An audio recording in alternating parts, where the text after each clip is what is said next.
Nih di webinar series kelima hari ini. Gimana nih kabarnya? Semoga baik-baik semua ya. Nah, untuk hari ini itu kita akan ngangkat topik tentang mau dibawa kemana si startup ini.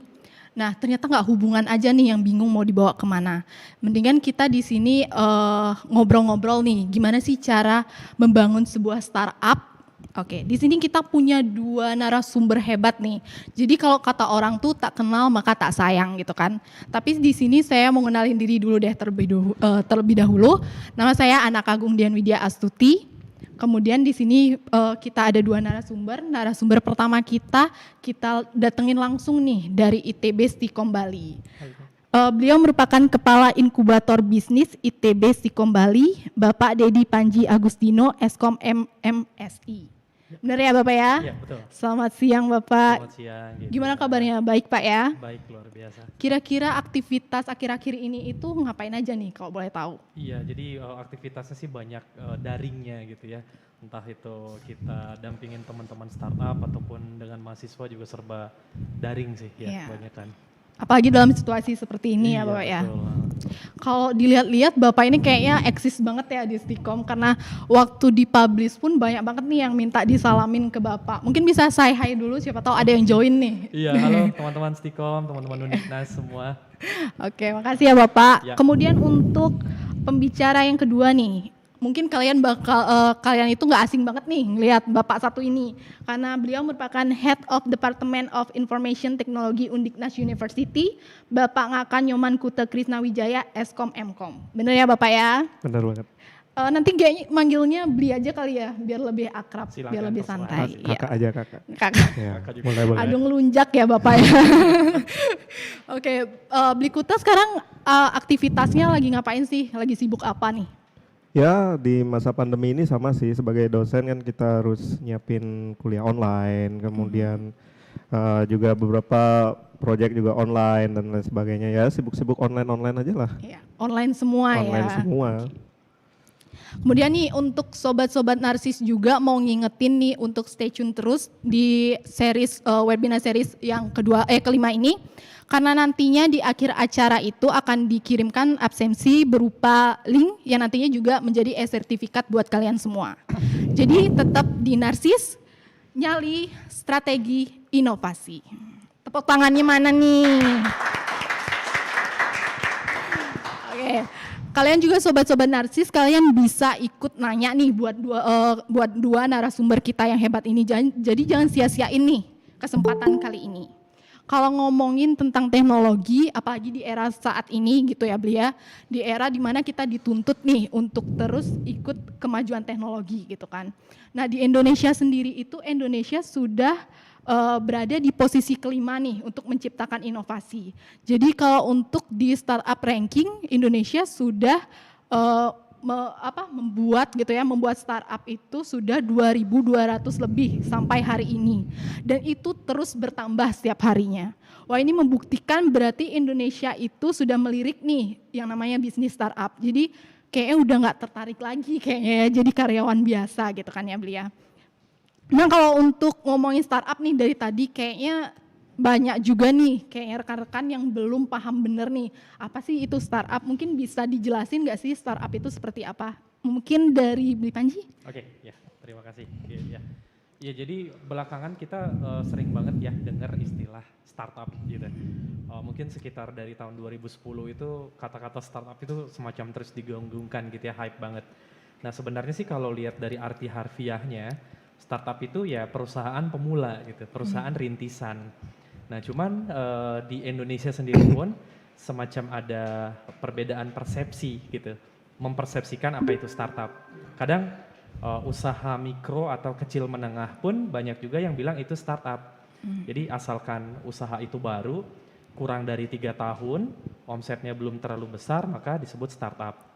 Padahal mungkin sejatinya dia masih masuk kategori UMKM gitu. Nah, jadi sebenarnya sih kalau kita lihat agak ada sedikit perbedaan gitu ya antara startup dengan UMKM. Perbedaan pertama misalnya kalau kita lihat dari sisi bisnisnya, kalau UMKM itu kan cenderung secara konvensional gitu, dia jual kemudian dapat untung ya, dapat profit, terus itu diputer ya jadi modal gitu kan. Jadi modal terus produksi lebih banyak, terus jual lebih banyak dan life cycle-nya seperti itu terus gitu. Nah, tapi kalau startup yang membuat berbeda itu adalah startup itu fokus di growth atau pertumbuhannya. Nah, jadi kalau di Y Combinator misalnya, Paul Graham ya CEO-nya bilang startup itu sebenarnya sebuah usaha rintisan yang didesain atau dirancang untuk tumbuh dengan cepat atau growth dengan sangat cepat. Bahkan startup juga dirancang untuk supaya cepat menguasai pasar. Kurang dari 3 tahun supaya bisa menguasai pasar dan tumbuh dengan cepat. Nah itu yang bikin karakteristik startup itu jadi berbeda sebenarnya dengan UMKM. Terus yang kedua, kalau UMKM bisa berbagai industri gitu ya, maksudnya berbagai bidang. Tapi kalau startup cenderung berbasis teknologi atau justru teknologi itu sendiri adalah main bisnisnya atau core bisnisnya. Nah, kenapa? Karena untuk mencapai growth dengan cepat, salah satu caranya adalah dengan menggunakan teknologi tadi. Ya, bermacam teknologi ya, cloud, kemudian artificial intelligence, big data. Itu digunakan untuk mendapatkan user-user baru atau mengakuisisi user. Sehingga populasi penggunanya jadi banyak, jadi besar dan usahanya tiba-tiba meluncur gitu dengan cepat gitu kayak roket. Nah itu sih mungkin karakteristik yang berbeda. Maka image-nya startup itu pasti biasanya berbasis teknologi informasi, berbasis digital atau bahkan memang main bisnisnya adalah si teknologi itu sendiri gitu. Jadi agak sedikit berbeda sih sebenarnya dengan UMKM gitu. Kalau misalnya ini kan lagi banyak juga nih yang mungkin bisnis mereka itu jadi website gitu. Itu website itu bisa juga nggak sih dibilang startup atau gimana, Bli? Oke, ya kalau lihat kriteria-kriteria tadi, yang penting dikatakan startup belum sampai 3 tahun, kemudian timnya juga mungkin masih belum terlalu banyak ya, di bawah 10 orang, mungkin bahkan rata-rata 3 sampai 5 orang itu sudah jalan. Asalkan dia berbasis teknologi informasi dan bisnis modelnya, transaksi ataupun pertukaran data itu full terjadi berjalan di atas platform teknologi. Mau itu website ataupun mobile application silahkan gitu. Biasanya seperti itu.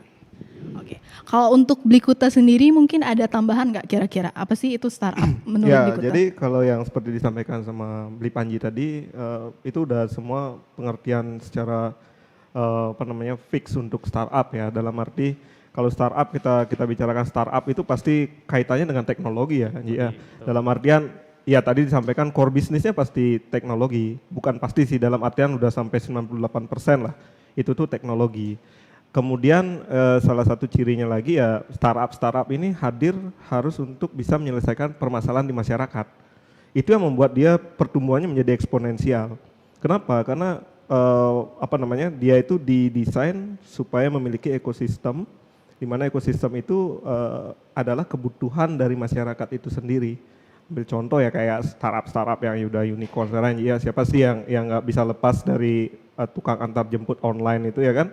Itu dalam arti ya kita terselesaikan masalah di masyarakat. Itu ciri yang pertama teknologi, kemudian dia membangun core bisnisnya dengan ekosistem yang dari hulu ke hilir memang di cover oleh teknologi, kemudian juga menyelesaikan permasalahan di masyarakat dan ya seperti disebutkan tadi pertumbuhannya itu cepat gitu.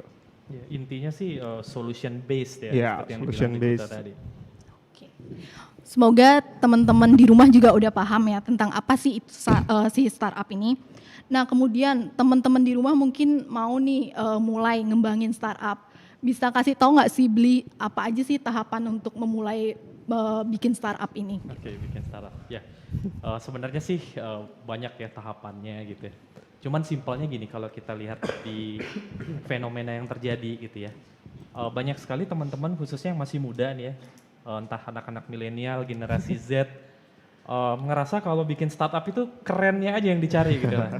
Jadi kalau dibilang, oh saya punya startup, itu kayak pengejawantahan eksistensi diri gitu, aduh bahasanya. Ya, betul.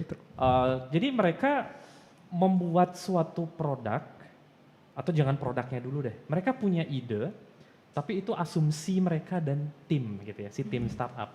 Itu asumsi mereka pikir ide yang mereka punya itu bakalan bisa berkembang, bakalan laku di pasaran kalau didukung dengan teknologi. Nah itu yang sering terjadi.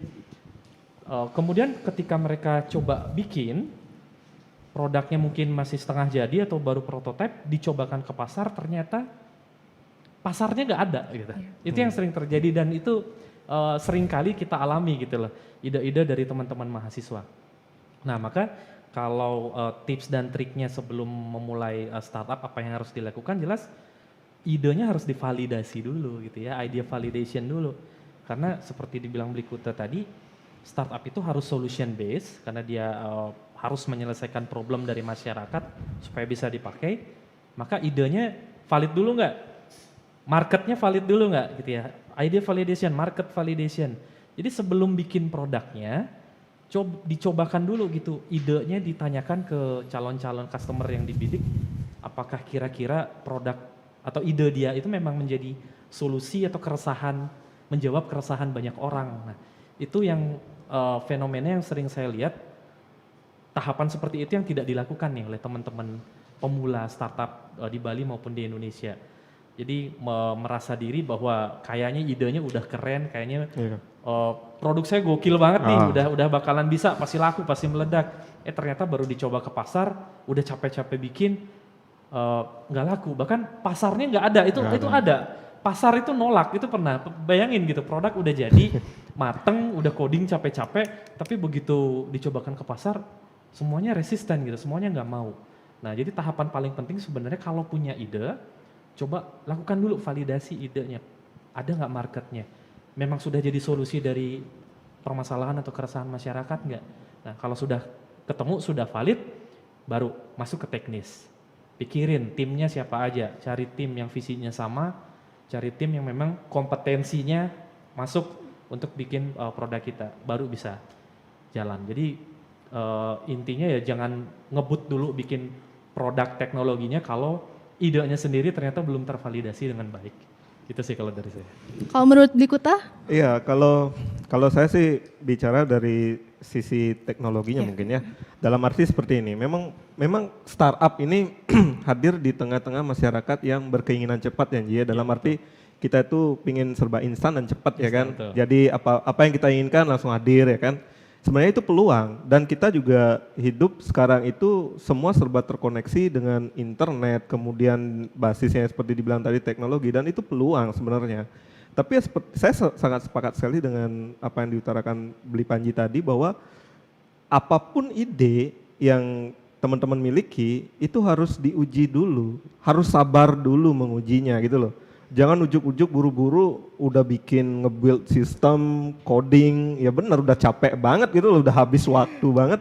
Taunya seperti dibilang tadi nggak ada pasarnya. Nah itu kan sayang banget. Dalam arti juga itu satu fenomena. Lalu fenomena yang kedua yang saya lihat, startup ini enggak hanya ngomongin tentang coding, Ji. Betul. Ya, itu tuh enggak, kita bangun sebuah sistem di sistem informasi, memang basisnya salah satunya adalah kita harus pandai dan memahami teknologi. Penting, itu penting skill itu. Cuman tidak hanya itu gitu loh. Jadi saat teman-teman merasa bisa coding atau nilai codingnya udah oke gitu loh, ya udah kita berangkat bikin startup. Nggak bisa seperti itu, simsalabim seperti itu nggak bisa. Karena ada beberapa proses sebelum masuk ke proses coding itu yang harus teman-teman validasi. Benar, teman-teman harus cari tahu informasi sebanyak mungkin. Seperti menghadiri inkubator kan sudah banyak juga. Bli Panji salah satu mentor dan lain sebagainya, itu harus diajak berdiskusi. Ide saya bagus nggak?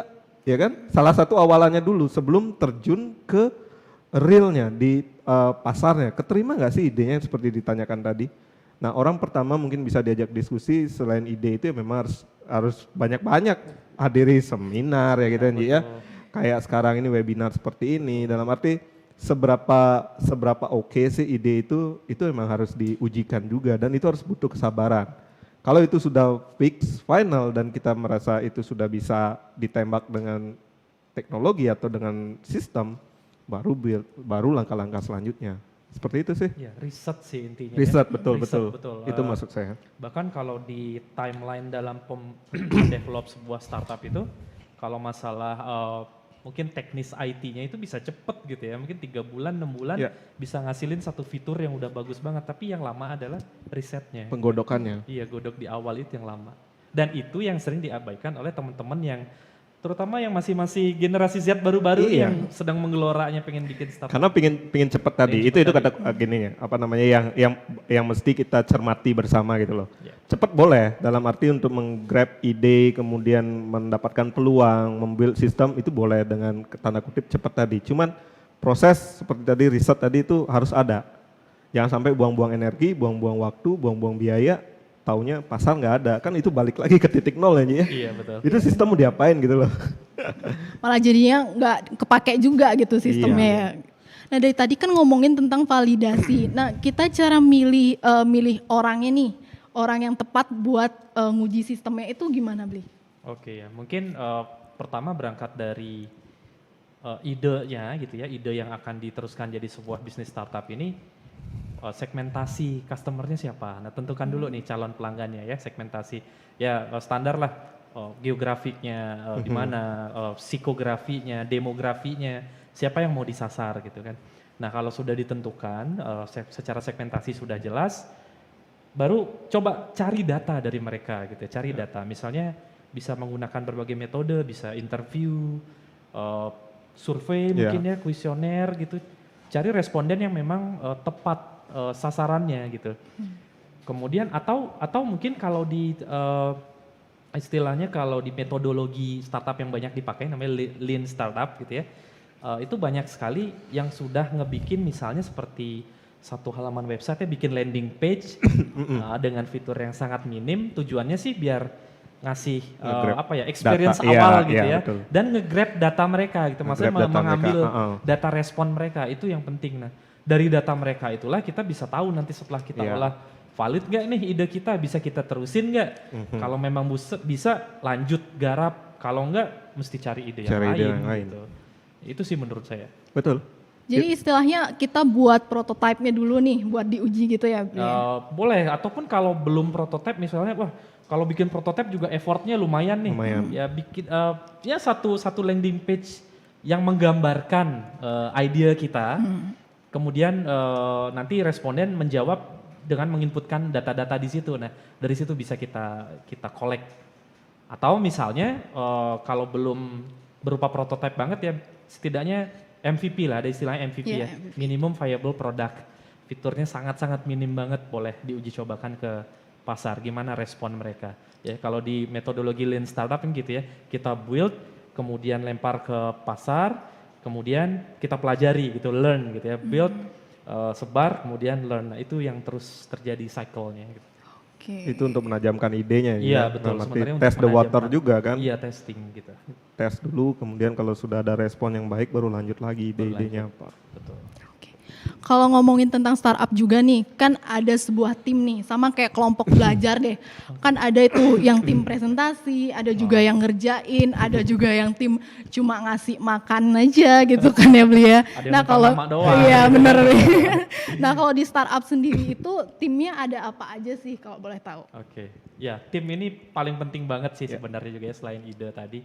Paling tidak basicnya kalau mau bangun startup, kita harus punya tim yang paling nggak visinya sama.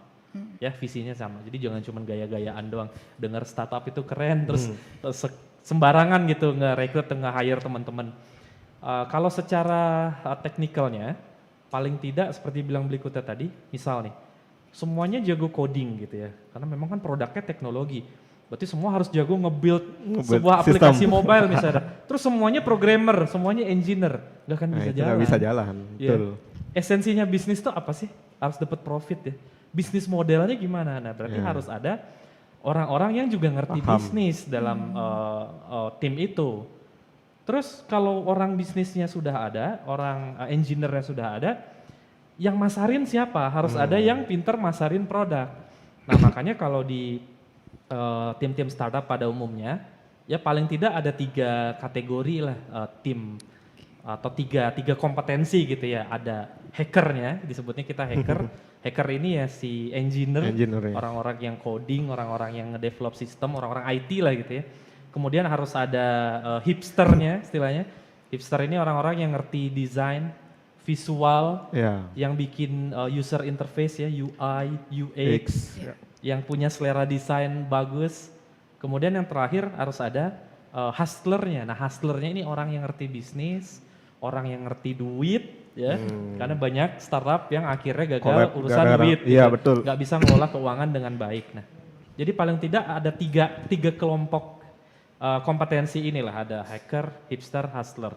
Nah nanti inilah yang akan dikonversi ketika startupnya sudah jalan, ada yang jadi CEO-nya, Iya. tentunya yang punya leadership Ya, yang matang bagus. ya, leadership yang bagus, harus ada CTO-nya, Chief of Technology Officer, si Technology hacker officer. ini, yang ngerti coding ya, programmer, ahli database, ahli networking, kemudian ada CMO-nya, orang marketingnya, harus ada CFO-nya, Chief of Finance Officer ya, paling tidak elemen-elemen itu dasarnya harus ada gitu ya. Jadi kalau semuanya programmer ya mungkin ada gitu ya, programmer yang juga ngerti bisnis, tapi by default bidang ilmu mereka bukan itu gitu. Experience mereka mungkin tidak sebanyak experience dan knowledge yang dimiliki oleh teman-teman yang memang punya latar belakang atau background bisnis gitu. Ya jadi itu sih, mesti saling melengkapi lah gitu. Iya, kayak pasangan ya beli ya. Iya betul, betul. milih Nggak bisa pasangan. kalau cuma satu bidang ilmu doang nggak bisa. Nggak bisa. Iya, Yakin. Kemudian nih kalau misalnya kita nyari tim kayak tadi Beli bilang kan harus ada yang bisa desain, bisa coding, bisa bisnis gitu ya. Sebenarnya kalau misalnya kita lihat pun kita bisa aja ambil sembarang gitu kan. Oh ini dia bisa nih jago desain kita ambil. Tapi sebenarnya itu juga susah banget nggak sih Bli? Kalau bangun tim gitu kan kita harus punya kriteria khusus gitu. Oh, oke. Ya biasanya sih startup itu pasti kan modalnya kecil ya pada awalnya. Iya. Bahkan mungkin nol ya bisa Nol dibilang mungkin. ya. Kalau kita di dunia startup bilangnya ya bootstrapping gitu, pakai duit sendiri, duit tabungan. Nah fenomena yang sering terjadi sih ya tim startup itu ya rekrut dulu. Tadi mana yang punya visi yang sama dan biasanya mana yang ya belum money oriented dulu lah. Iya, betul. Ya kasarnya mau diajak susah dulu lah di awal Nggak gitu. makan dulu ya, Ji, ya. Betul, gitu ya mungkin. Misalnya nih, aku punya ide nih bagus, tapi aku lagi perlu seorang engineer misalnya, web programmer gitu misalnya. Mau nggak yuk kita join, kita garap bareng-bareng, tapi sorry dulu nih, aku nggak bisa ngasih gaji gede dulu ke kamu gitu. Nah di sini bisa kelihatan mana rekan kita yang kita rekrut tuh punya visi yang sama, mana yang cuman sekedar ngejar salary doang gitu. Karena pasti di awal jangankan dapat salary mungkin Iya. keluarin Nombok duit, juga. nombokin gitu. Nah dari situ sih biasanya kuncinya ada di founder ya. Foundernya penting bisa jeli melihat mana tim yang kira-kira nanti punya visi misi yang sama gitu ya. Jadi kalau dari awal sudah kelihatan, oh ini salary base banget nih orangnya, sedangkan aku nggak bisa gaji karena belum profit. Ya mungkin cari mana yang punya visi misi yang sama dulu di awal. Iya. Diajak susah dulu di awal gitu. Jadi mungkin kalau dari saya nambahin sedikit tentang tim, ini kan memang core-nya juga ya, Iya. dalam arti selain ide, kemudian tim yang akan diajak menggarap bareng itu tuh harus yang memang benar-benar oke kan. Dalam arti seperti ini, menarik tadi disampaikan Panji bahwa visi misi itu kata kunci. Kalau saya melihat dari beberapa surat kabar online gitu, beberapa tim yang dibilang dengan di Gojek itu sendiri, mereka tertarik masuk ke sana karena visi misinya. Visinya ini mau kemana? Arah dari bisnis ini mau ngapain gitu loh. Jadi dari sana teman-teman bisa merayu misalnya engineer-nya atau dari engineer-nya yang punya ide kemudian garap visi misi itu ketemu dengan teman-teman dari manajemen, akuntansi, itu harus dibicarakan. Visi ini mau dibawa kemana dan komit gitu loh. Dalam arti memang kebanyakan sih fenomena ngegarap startup dengan teman-teman baiknya Nji ya. Betul. Ya itu kadang-kadang boleh karena kita udah tahu banget, misalnya saya dengan Panji udah tahu banget karakter masing-masing. Cuman belum tentu kita punya satu visi yang sama dalam memandang kehidupan berbisnis ini. Jadi kita sama-sama punya skill yang oke dalam bidang masing-masing. Cuman sekali lagi visi misi penting banget. Itu harus komit di awal. Juga tim tadi itu tim memang nggak bisa dalam satu atau homogen background pendidikan aja nggak bisa. Kompetensi nggak bisa.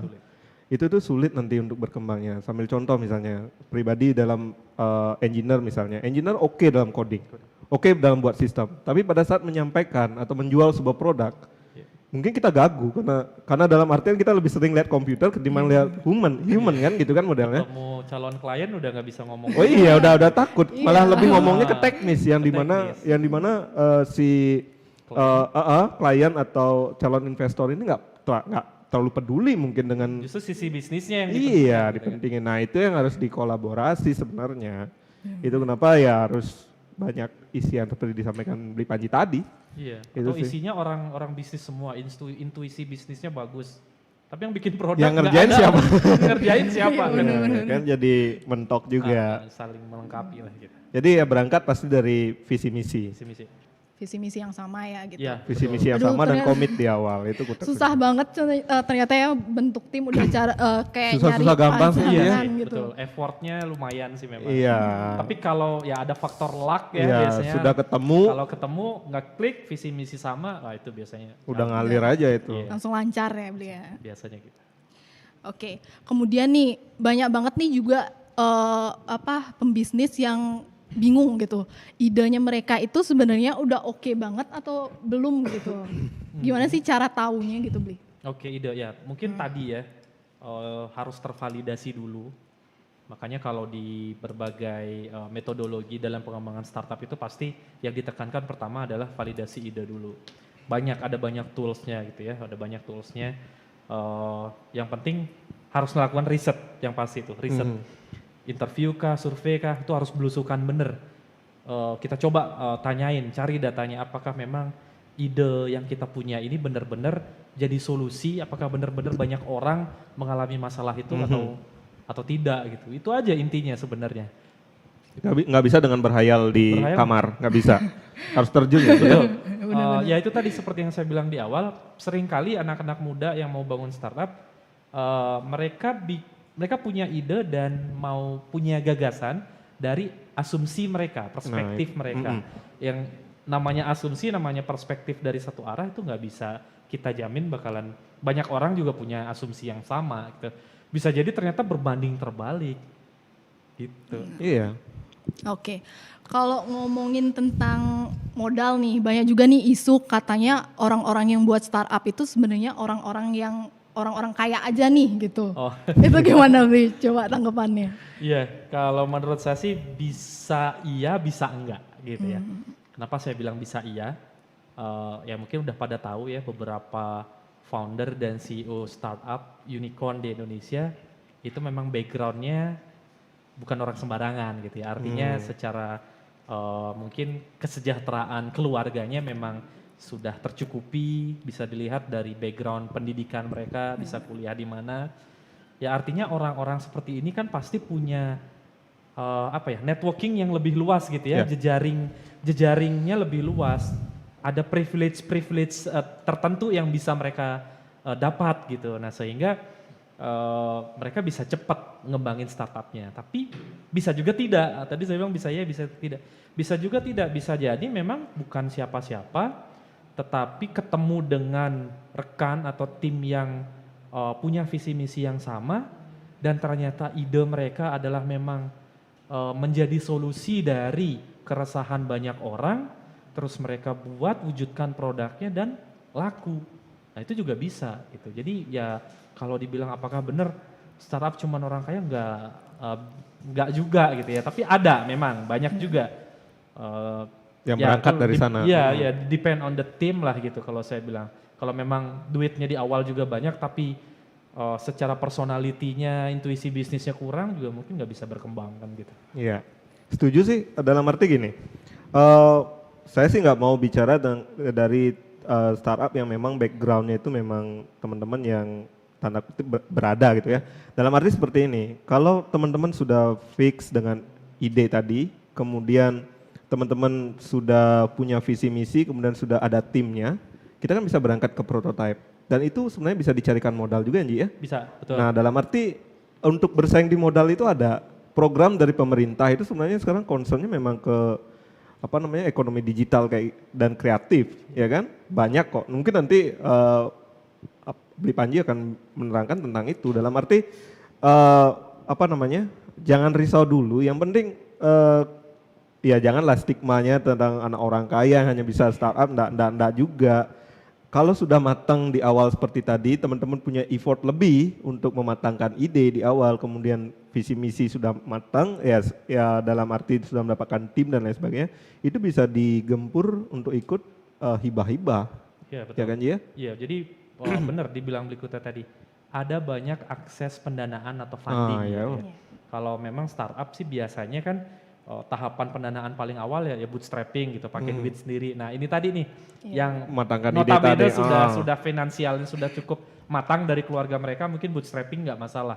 Tapi selain bootstrapping juga masih ada potensi funding yang lain gitu. Salah satunya dari pemerintah. Pemerintah udah sering banget bikin program untuk ngasih seed funding gitu ya dalam bentuk hibah-hibah seperti itu ke ratusan startup. Itu bisa kita ikutin gitu untuk misalnya, bahkan calon startup ya. Betul, bahkan calon betul. Nah, calon startup belum punya produk, masih ide mungkin baru hasil riset sudah mulai ada fundingnya. Nah, coba bayangkan itu kan. Iya, jadi ya di Indonesia sendiri ekosistem untuk startup digital ini memang sudah mulai kebentuk, disupport juga sama pemerintah sekarang. Concernnya memang ke situ ya. Iya. Gitu ya.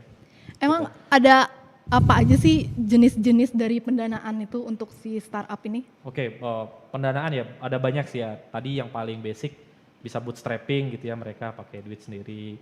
Atau ada juga misalnya startup yang cari funding itu secara crowdfunding. Nah itu juga menarik ya. Iya. Mungkin pada tahu kan banyak situs-situs untuk menggalang dana yang populer. Nah banyak startup yang terkendala soal modal, itu mereka lempar gagasan atau ide mereka ke internet gitu melalui platform-platform crowd funding seperti itu, dan nanti akan ada banyak netizen yang boleh join.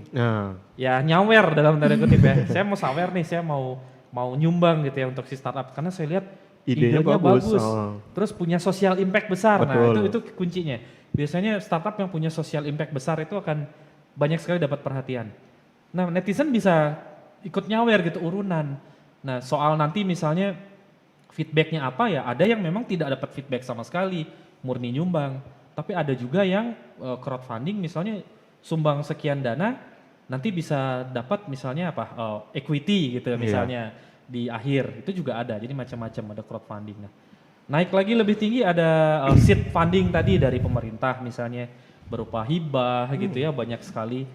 Terus ada angel investor juga banyak ya. Iya, istilahnya angel investor tuh ceritanya orang-orang yang duitnya banyak, terus dia bingung nih mau invest kemana. Misalnya mau invest ke properti, udah mainstream nih, lagi lesu. Mau invest ke misalnya emas, udah banyak gitu. Nah banyak yang berpikir, saya invest ke startup sekarang karena fenomena startup lagi luar biasa kencang, itu ada.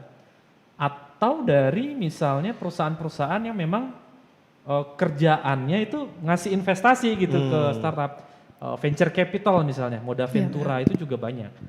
Jadi celah atau potensi untuk funding buat startup itu sebenarnya cukup banyak gitu. Iya betul itu. Jadi menarik ya kalau kita bicara tentang angel investor itu, saya pernah baca juga di beberapa artikel itu, dalam arti yang dicari oleh si angel investor ini apa sih? Ya tadi balik lagi kita, ide yang matang, impact sosialnya besar, dan ini memiliki tim yang solid. Jadi mereka yang, ya bayangin aja kita naruh duit, tapi kalau timnya aja kita lihat berantakan, lalu tidak bergairah, lemah, lesu, ya ngapain kita ngasih duit ya kan? Ya, jadi dalam artian untuk pendanaan ini sebenarnya banyak banget celah kalau teman-teman mencari banyak informasi. Kalau kita berbicara tentang teknologi, kita pasti berbicara kaitannya dengan internet. Jadi kalau mau mencari informasi itu harus punya effort lebih lagi, seperti saya bilang tadi, cari informasi sebanyak-banyaknya dan yang sebetul-betul sebenar-benarnya. Dalam artian jangan informasi yang salah, dalam artian kita bisa cross check lagi informasi tersebut. Ini menarik tadi disampaikan, ternyata banyak banget pendanaannya.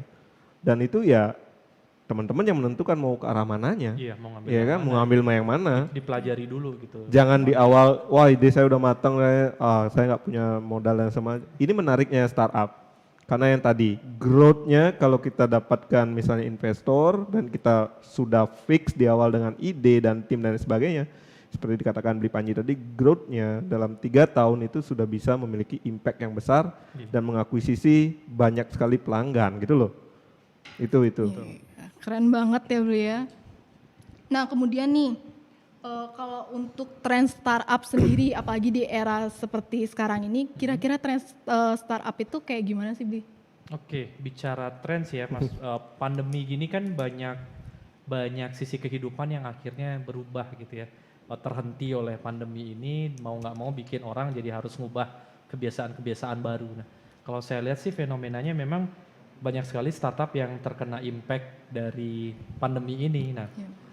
dan banyak juga akhirnya teman-teman startup itu yang pinter akhirnya mau nggak mau mereka merubah model bisnis gitu ya. Pivot istilahnya gitu ya. Mereka pivot, ada yang tadinya startup di bidang tourism misalnya.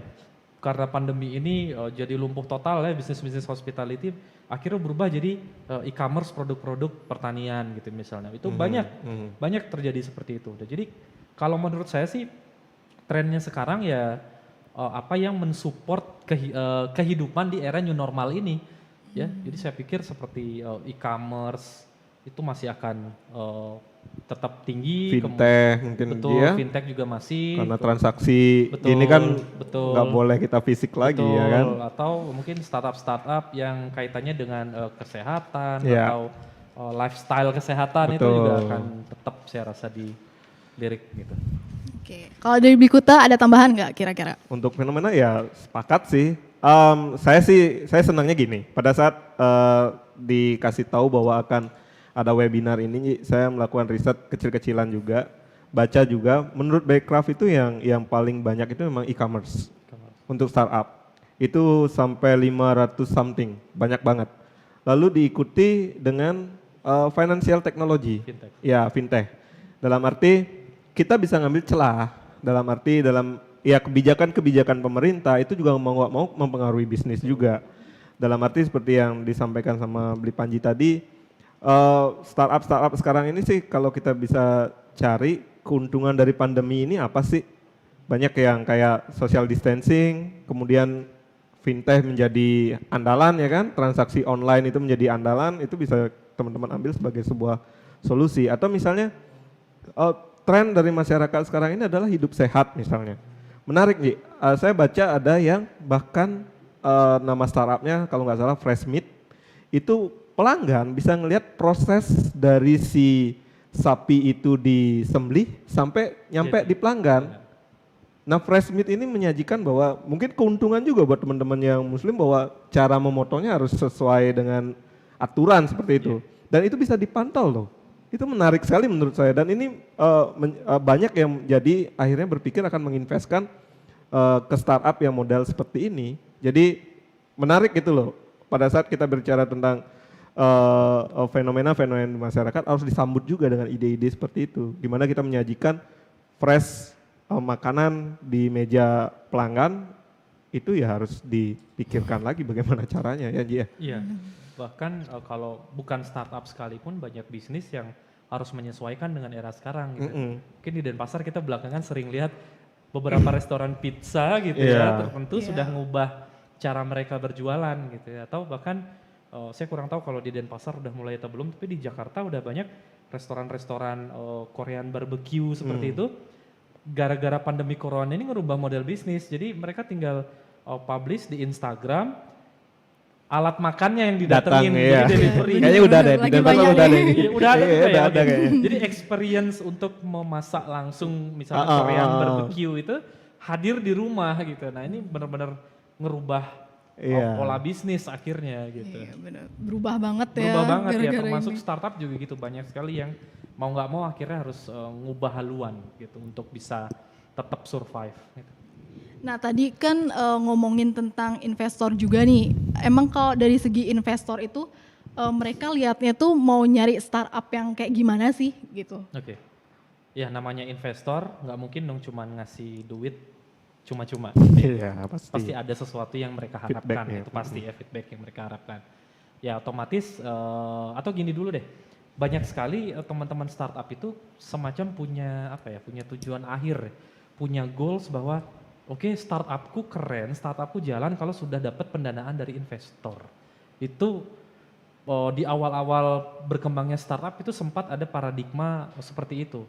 Padahal ya belum tentu gitu ya, belum tentu juga startup kita dapat investasi besar, kemudian investor masuk, terus bisnisnya akan jalan dan kitanya jadi enak, enggak juga gitu. Bisa jadi misalnya investasinya besar, kemudian kepemilikan sahamnya lebih banyak di investor. Mulailah ada konflik-konflik di internal startup, nah itu juga banyak terjadi. Jadi sebenarnya sih mendapatkan investasi dari investor itu sebenarnya bukan jadi tujuan akhir gitu ya, tapi mendapatkan investasi dari investor itu bisa jadi jalan untuk growth tadi. Nah, apa yang biasanya dicek atau dilihat sama investor tadi ya, seperti dibilang Blikuta tadi, ya jelas namanya bisnis profitable nggak gitu ya, nggak bisa ngasilin profit nggak di bisnis gitu ya. Terus yang kedua itu tadi social impact-nya gimana, besar atau enggak. Yang ketiga tim gitu. Bahkan pengalaman saya, ada yang idenya bagus begitu ya, idenya bagus, rasanya punya social impact yang cukup besar. Tapi begitu ketemu dengan calon investor, dilihat timnya cengenges gitu. kayak nggak meyakinkan. Nggak meyakinkan, betul. Bahkan banyak investor itu justru yang poin pertama, poin terbesar yang mereka akan nilai adalah saya mau tanemin duit ke orang yang seperti apa. Jadi orangnya yang dilihat, bukan hanya bisnisnya doang. Saya mau investasi ke orang yang kayak gimana gitu. Jadi personalitinya, kompetensinya itu yang dilihat. Makanya saya bilang tadi kalau memang serius, cari tim yang benar, ya nggak main-main, visi misinya memang harus sama gitu secara keseluruhan tim. Gitu. Oke baik.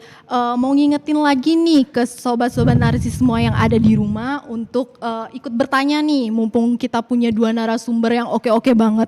Jadi kalian bisa bertanya di kolom di chat room. Ide startupnya bisa ditangkap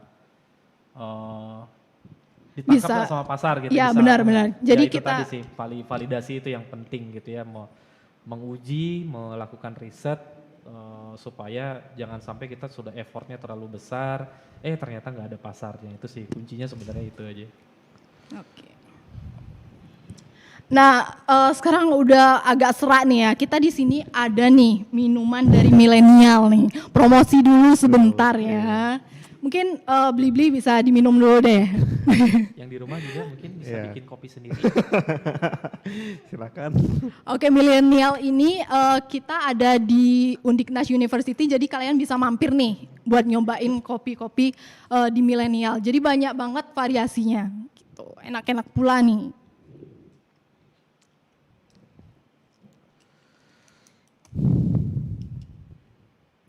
Nah sebenarnya kan banyak banget nih apa sih namanya yang bikin startup ini gagal gitu Bli. Apa aja sih yang bikin startup ini gagal menurut Bli? Kalau menurut pandangan dan pengalaman saya gitu ya, bahkan hasil riset juga udah banyak ya kita dosen pasti banyak udah riset dulu ya. Baca-baca dulu. 42% startup itu gagal karena bikin produk yang idenya ternyata nggak ada pasarnya. Gitu. 42%. 42% itu tercatat bahwa startup yang gagal itu biasanya karena ya bikin produk, nggak ada yang beli gitu, simpelnya gitu. Sampai kita bikin produk, terus kita tawarin ke orang nggak ada yang mau beli kan nggak bisa berkembang. Nah itu isu yang paling banyak sih itu. Terus isu-isu yang lain sih banyak ya, misalnya kehabisan modal ya, ran out of cash. Ya pasti perlu modal. Terus ketika nggak ada duit, mulai konflik gitu. Terus isu yang lain misalnya tadi, antar anggota tim visi misinya nggak sama. Nah itu banyak sekali terjadi. Sudah jalan, ternyata ada yang angin-anginan satu keluar. Padahal lagi asik-asiknya develop program, lagi asik-asiknya riset. Itu juga SDM jadi problem. Kemudian ada isu lain misalnya ternyata bisnis modelnya belum jelas gitu. Mungkin idenya sudah bagus, idenya bisa jadi solusi dari banyak permasalahan orang, tetapi secara nilai bisnis, ya bisnis modelnya nggak jelas, profitable nggak nih, gitu, revenue-nya dari mana itu juga banyak, ya, pricing, ya, isu harga itu juga banyak, nggak bisa nyaingin kompetitor, ya macam-macam lah penyebab startup itu gagal. Gitu. Tapi yang paling besar biasanya itu tadi, Ide. gitu ya, ide dan timnya itu. Oke. Oke, di sini kita udah ada 2 penanya nih. Oke. Mau dibacain dulu untuk penanya pertama. Dari Igusti Ngurah Widya Hadi Saputra. Nah, menarik sekali pembahasan mengenai startup. Terkait dengan startup, mungkin bisa dikatakan bahwa startup ini adalah sebuah bisnis yang kemudian dalam tanda kutip destruktif yang mampu mendobrak pakem-pakem yang ada, baik dari segi ide, nilai, bahkan budaya yang sudah ada. Startup creatively destroying the world mungkin bisa dibilang seperti istilah itu. Bagaimana nih menurut pendapat Pak Kute dan Pak Panji? Oke. Siapa dulu Siapa nih? dulu? Sud. Sud dulu. Berikutnya dulu mungkin. silakan. Oke. Dari segi teknologi ya, kalau saya sih dari segi teknologinya, memang startup ini pasti cirinya juga tadi pertumbuhannya cepat itu pasti dia mendobrak segala tatanan konvensional ya, Iya. Bli Panji ya. Di luar kebiasaan bisnis Di luar biasanya. kebiasaan bisnis biasa. Nah inilah pentingnya kita memelihara pengetahuan di bidang teknologi. Tim dalam startup itu harus ada yang memang maniak lah dalam hal teknologi. Dalam arti Geeknya mungkin gitu. geeknya ya, dalam arti geeknya di sana. Dalam arti gini loh, ada fenomena dalam ilmu sistem informasi pun bahwa ini bukan hanya bicara startup ya, bahwa sistem informasi yang dibangun pun itu dalam hitungan bulan itu banyak banget yang mati setelah dipublish. Kenapa? Karena tidak fit dengan kebutuhan dari user atau user tidak bisa menjalankan sistem informasinya secara benar. Karena apa? Karena tadi UI UX-nya, user interface, user experience-nya itu benar-benar membingungkan gitu loh. Dan itu yang harus diperhatikan oleh teman-teman di startup bahwa teknologi itu juga dalam arti memang dia akan membantu untuk mendobrak tatanan konvensional tadi, cuman harus tetap dipelihara. Dipelihara dalam hal apa? Harus selalu melihat feedback dari user. Kalau cara gampangnya gini deh, masuk ke Google Play, kemudian lihat di sana feedback dari si pendownload. Biasanya kejam-kejam banget tuh kata-kata Betul, netizen. Betul. Ya kan? Itu kalau baperan repot tuh. Baperan Kalau repot ya. baperan Langsung repot tuh, lempar laptop ya. Repot tuh, ngerasa nggak berguna. Gitu. Nah itu dalam arti saya ingin sampaikan seperti ini. Teknologi yang digunakan sebagai core, mungkin nanti Bli Panji akan menjelaskan dari segi bisnisnya kenapa dia bisa mendisrupsi. Cuman kalau teknologi dari core dari bisnis ini, itu harus tetap dipelihara dalam arti kita harus up to date. Kalau sekarang fenomenanya tentang artificial intelligence, kecerdasan buatan, itu untuk apa? Membantu misalnya. Nah ini accelerate dari teknologi ini harus dipahami oleh tim. Ya, dalam arti ya kalau pandangan saya startup memang pasti mendisrupsi. Cuman disrupsinya ini adalah terbantu dengan bahan bakarnya itu dari teknologi. Teknologi karena teknologi itu bisa nyebar dalam hitungan detik, bisa menyampai di seluruh dunia kayak gitu loh. Ya itu dari sisi teknologinya. Jadi pesan saya adalah harus sering-sering masuk ke forum-forum yang membahas hal-hal teknologi terbaru terkait dengan bisnis intelligence atau apapun yang terkait dengan perkembangan startupnya kita. Dengan ya kayak mengembangkan mobile apps itu udah pasti. Cuman gimana security-nya, kemudian gimana sistem informasinya. Kenapa? Karena ini akan menjaga trust dari masyarakat. Ya, itu sih kalau dari segi teknologi. Mungkin dari Oke. Kalau saya ngeliat fenomenanya memang startup ini sangat disruptif banget Iya. gitu ya. Makanya kan di sekarang itu dibilang era Industrial Revolution 4.0 ya. Revolusi Industri 4.0 itu eranya disruption business model. Jadi kalau secara pengertian sendiri kan disruption business model itu kehadiran sebuah bisnis baru berbasis teknologi yang mengganggu eksistensi bisnis konvensional yang udah ada sebelumnya gitu. Mereka terganggu. Nah, sebenarnya terganggunya ini juga karena ada satu fenomena yang berubah di masyarakat. Kalau Prof. Renald Kasali di bukunya bilang itu masyarakat sekarang lagi ada shifting, berpindah gitu ya, kebiasaan-kebiasaannya berpindah. Contoh, udah berapa mall sih di Jakarta yang akhirnya tutup gara-gara ada shifting kebiasaan masyarakat yang lebih nyaman sekarang belanja online. Jadi bukan sebenarnya banyak mall tutup itu bukan karena performa mereka jadi jelek, barang mereka jelek, enggak. Tapi memang secara tidak sadar sedang ada pergeseran Ya, kebiasaan dari masyarakat yang sudah mulai menggunakan teknologi-teknologi internet, digital, serba digital. Nah, startup masuk gitu ya, startup masuk menjawab apa shiftingnya mereka itu. Nah, jelas otomatis mereka atau si startup ini ya mendisrupt bisnis-bisnis konvensional yang udah ada sebelumnya. Contoh pada era 2010-2011, Uber masuk dulu ya, kalau masih ingat ya boleh sebut ya, Uber masuk. Uber jadi perusahaan transportasi online terbesar di dunia, tapi nggak punya satupun armada taksi, betul nggak? Iya kan? Dia nggak pusing seperti perusahaan taksi konvensional yang ngurusin ribuan taksi, kapan mesti ganti oli, kapan mesti servis. Uber tinggal mikirin teknologi, selesai. Yang ngurusin kendaraan siapa? Mitra. Gojek juga gitu, perusahaan ojek terbesar di dunia, satupun nggak punya armada ojek gitu kan. Atau Airbnb, perusahaan akomodasi terbesar di dunia, nggak punya satupun bangunan hotel. bangunan hotel ya. Gitu kan, ini sudah benar-benar istilahnya mengganggu betul, mendisrupt bisnis-bisnis konvensional yang ada. Jadi emang seperti itu sekarang. Nah, kita sebagai masyarakat atau mungkin teman-teman yang mau ngebangun startup ya, mesti rajin-rajin ngikutin perkembangan sekarang gitu, seperti dibilang Blikuta tadi. Sekarang yang lagi ngetren apa sih? Misal secara teknis semua sudah berbasis cloud sekarang ya, semua cloud. Semua sudah berbasis artificial intelligence sekarang. Kita googling setiap hari pakai e-commerce, semua pakai AI, betul nggak? Betul. Mesin tuh pinter sekarang ya, mesin learning. Ntar lagi mungkin ada deep learning sudah mulai. Big data Big analytics. data, Internet of Things. Ya saya yakin pada pakai smartwatch di sini semua kan itu Internet of Things kan. Gitu. Jadi ya rajin-rajin aja ngikutin perkembangan dan otomatis akan ada banyak hal tak terduga juga nanti yang akan terjadi dari perkembangan teknologi gitu. Sebenarnya kita dimanjain banget gitu ya sama Sangat. teknologi Sebenarnya ya. di masa pandemi ini justru fenomena itu makin menjadi-jadi ya, Iya, bukan ya. Dalam arti lihat aja sekarang kita stay di rumah, terus kita mau ngapain ya pasti kita googling something gitu loh. Iya.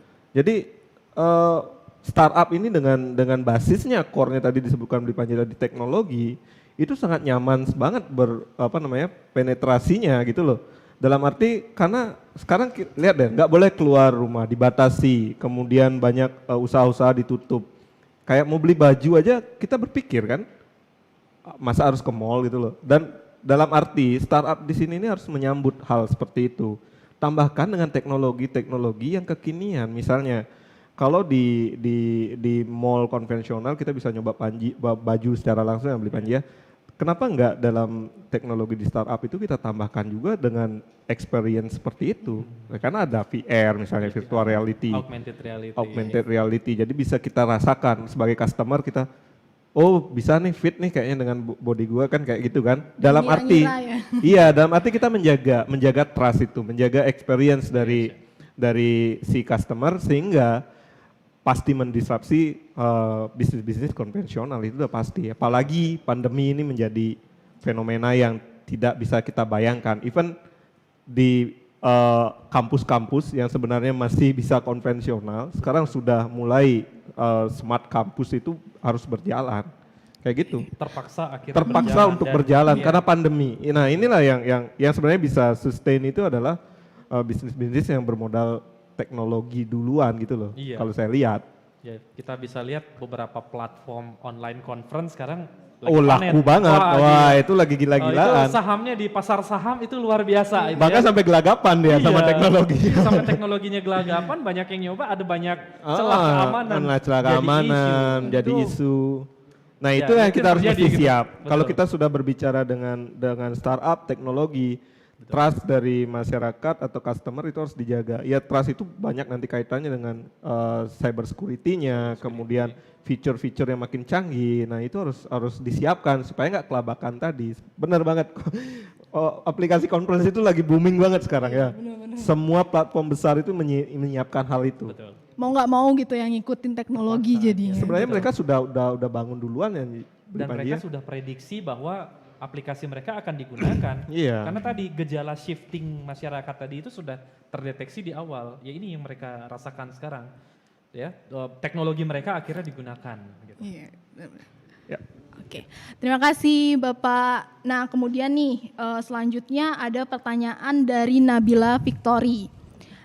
Jika ide startup dalam bidang lingkungan dan beberapa fitur yang diinginkan memerlukan untuk melakukan riset dengan ilmiah seperti kandungan dalam barang-barang tertentu, seperti sampah plastik yang dapat didaur ulang, bagaimana caranya untuk mencari saintis? Karena jika hanya melalui browsing di internet masih belum akurat. Kemudian untuk dapat bekerja sama dengan beberapa perusahaan seperti pabrik pengelola untuk melalui startup, bagaimana cara untuk melangkah bekerja sama?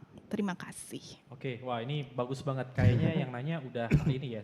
Visioner banget ya. Visioner banget ya. Jadi gini, kalau saran saya, disinilah peran perguruan tinggi gitu ya.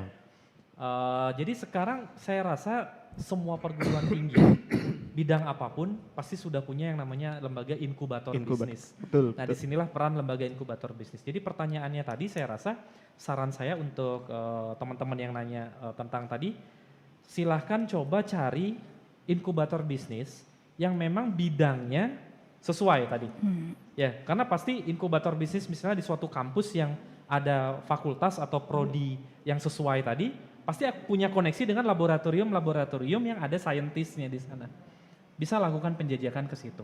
Jadi memang fungsi dari lembaga inkubator bisnis mewadahi teman-teman yang seperti tadi ya, misalnya bidang lingkungan nih, saya perlu menguji coba suatu produk tentang kandungannya, tapi saya nggak tahu kemana. Kalau googling validasi, valid nggak informasinya, apalagi terkait dengan uji lab itu kan nggak bisa dilakukan tanpa harus ke lab langsung.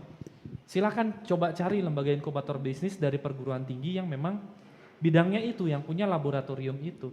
Ya saya rasa semua lembaga inkubator bisnis sudah terbuka sekali dengan itu. Gitu sih. Itulah jembatan antara akademisi dengan praktisi gitu loh. Betul. Dalam arti inkubator bisnis ini hadir di tengah-tengah. Jadi kenapa ditempatkannya justru di perguruan tinggi menjawab ini. Betul. Jadi yang seperti saya bilang tadi, rajin-rajin menghadiri seminar yang disiapkan oleh inkubator, nggak ada ruginya. Bahkan banyak yang gratis ya, beli Panji ya? Iya, hampir semua gratis. Hampir semua gratis gitu loh. Terus yang menjadi kendala itu ya pasti niat aja dari teman-teman yang ingin memulai ya. Dalam arti kalau saya pikir saintis akan sangat gembira sekali kalau ada perusahaan rintisan yang bersedia untuk menggandeng hasil kajiannya. Itu udah pasti karena hasil kajiannya tidak hanya mentok di laboratorium, tidak hanya mentok di jurnal-jurnal gitu loh. Jadi masih bisa diimplementasikan. Nah itu harapan dari saintis karena untuk masuk ke dunia praktisi harus dengan menggandeng orang praktisinya gitu loh. Jadi kalau menjawab itu tadi sepakat sekali, itu ya jangan googling sendiri kalau nggak punya kemampuan itu. Iya betul. Jadi jatuhnya malah nanti menyesatkan gitu loh. Iya. Jadi memang lembaga inkubator bisnis jadi jembatan itu. Jadi fungsi mereka menjembatani perusahaan rintisan ini untuk akses ke berbagai teknologi, salah satunya laboratorium. Itu juga bisa. Jadi nggak melulu inkubator bisnis itu mendampingi soal bisnisnya doang, tapi termasuk akses teknologinya pun juga gitu. Nah kalau tadi teman-teman yang nanya silakan nanti dicari gitu, mana kira-kira perguruan tinggi punya inkubator bisnis di bidang yang sama, punya fakultas, punya laboratorium yang sesuai, bisa coba dihubungi gitu. Saya rasa inkubator bisnisnya sangat terbuka tadi. Pasti. Saintisnya pasti senang banget. Nah kalau ngomongin tentang inkubator nih, apalagi kan Bli Panji itu sebagai ketua inkubator bisnis di ITB ya. Kalau boleh tahu nih di Inbis ITB itu juga udah berapa startup sih yang Oke, kalau mungkin total dari awal sekitar kurang lebih 14 ya. 14 startup, kebetulan yang tahun ini sedang kita dampingi itu ada 7. Ya tapi gitu, ada yang akhirnya tertatih-tatih sedang berusaha survive. Ada yang akhirnya sudah hilang gitu ya. Ada yang akhirnya sudah bubar karena berbagai persoalan. Ada juga yang sudah pivot, pindah bisnis model, macam-macam gitu. Ada yang masih wait and see gitu. Menunggu karena memang gara-gara pandemi ini ngimpact keras banget ke mereka. Ya, sulit gitu. ya nyari investornya. Sulit banyak. Jadi banyak sekali kompleksitas problemnya gara-gara pandemi ini jadi banyak. Gitu. Tapi dari 14 startup yang sudah kita dampingi ya rata-rata mungkin bisa dikatakan sekitar 70%-nya masih running gitu ya, masih jalan. Sisanya ya berbagai faktor akhirnya mau nggak mau ya tutup lah gitu. Ada yang bubar, ada yang ya ngambil project masing-masing gitu. Nah, ada juga yang masih coba untuk survive gitu. Karena inkubator itu memfasilitasi ya, Brian. Ya, dalam Iya, arti itu tuh balik lagi ke startup itu sendiri, mau dibawa kemana gitu loh. Iya betul. Jadi Sesuai kita topiknya udah kan, gembleng, udah dampingi sekuat tenaga, balik lagi nanti ke timnya gimana tuh tim startup. gimana jadinya. Nah, abis itu nih, kira-kira dari semua yang startup Beli dampingin itu semuanya itu dapat investor atau gimana, Bli? Oke, investor ya. Makanya tadi saya bilang sebenarnya persepsi bahwa startup yang sukses itu adalah startup yang pasti yang dapat investor. Pandangan saya pribadi sih nggak seperti itu gitu ya. Mendapatkan investasi bukan jadi tujuan akhir ya sebenarnya. Mendapatkan investasi itu jadi jalan gitu untuk bisa growth. Yep. Nah bahkan kan istilahnya gini ya, mungkin teman-teman sering dengar startup itu kayak bakar duit gitu ya, ada yang bilang kan. Nah, iya bakar ya duit. banyak Nah, banget nih yang bilang. sebenarnya kalau dibilang bakar duit itu salah satu jalan untuk mengakuisisi user biasanya. Ya jadi startup itu kan biasanya dapat investasi, dana investasinya itu yang dikelola untuk semua sektor sebenarnya, operasional, SDM, ya, human resource, sampai marketing. Nah, cuman memang fenomena startup yang sering terdengar adalah biaya marketingnya yang besar untuk akuisisi pengguna gitu loh. Ya kita bisa tahu lah startup-startup yang sudah unicorn di Indonesia itu kan dalam tanda kutip bakar duitnya gila-gilaan itu ya, kan dirilis datanya ke publik. Mereka dapat investasi yang luar biasa besar gitu ya, sampai sudah unicorn valuasinya udah 1 miliar US dollar, bahkan ada yang sudah dekakorn ya. Ada yang dekakorn. Nah, itu mereka gunakan dana investasi itu untuk mengakuisisi pengguna supaya bisa cepet nih growth-nya tadi. Nah, jadi tidak semata-mata sih, cuman memang startup yang besar pasti rata-rata dapat investasi yang besar. Nah, kalau di kami sendiri dari 14 yang pernah dan sedang kita dampingi, yang dapat investasi sih seed funding sih ya, dapatnya seed funding dari pemerintah itu ada 6.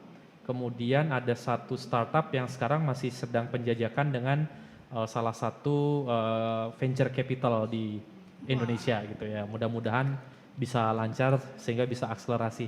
Cuman ya lagi-lagi gara-gara pandemi corona ini jadi agak terhambat gitu. Ya sulit banget ya jadi. Sulit banget ya. Sisanya sih rata-rata masih bootstrapping gitu ya dan merintis pelan-pelan lah gitu. Oke. Tapi banyak juga nih Bli, mereka udah dapat nih dana hibah gitu kan, anggap udah dapat, tapi setelah dananya itu habis, akhirnya mereka hilang. Itu gimana? Oke, ya. Kan banyak juga tuh yang macam kayak gitu. Iya, banyak ya. Bahkan biasanya startup yang dapat seed funding ya hibah dari pemerintah, atau bahkan ada startup yang cuma nyari hibah doang. Nah, kalau kami bilangnya mereka bukan startup yang model begitu, hibahpreneur. Hibahpreneur ya. Bukan entrepreneur ya, hibahpreneur. Jadi memang ada mungkin perusahaan pemula yang mereka bentuk aja asal-asalan untuk berburu hibah. Ada yang seperti itu ada. Nah fenomena gimana akhirnya sudah dapat hibah, dapat seed funding, terus akhirnya bubar, ya balik lagi. Kalau dari pengalaman saya rata-rata sebagian besar bubar karena nggak bisa jalan startupnya karena pasar. Jadi belum terlalu matang idenya gitu ya. Akhirnya begitu dicobakan lempar ke pasar, tractionnya sangat sedikit. Itu sih rata-rata. Akhirnya ada yang bubar, ada yang pivot tadi, ubah, bikin bisnis baru, startup baru. Kebanyakan sih gitu. Ya fenomena itu saya rasa di mana-mana juga memang pasti ada. Kemudian kan Bli sering nih yang namanya langsung ketemu sama yang buat startup gitu kan. Terus gimana sih cara nanemin ke diri mereka itu biar mereka tuh gak cuma ngambil hibah doang nih gitu. Numbuhin jiwa entrepreneurnya deh. Gitu. Ya. Kita bisa lihat dari visi misi mereka sih ya. Makanya first impression, cara mereka akhirnya bisa terkoneksi dengan kita di inkubator bisnis juga udah kelihatan. Gitu ya. Misalnya ada yang baru datengin kita, baru dengar karena ada hibah itu udah kelihatan. Terus mana misalnya tim startup yang memang nggak ada hibah pun mereka sudah terlihat punya punya visi gitu ya. Saya pengen Pak seperti ini bikin startup, ada atau nggak ada hibah mereka tetap jalan.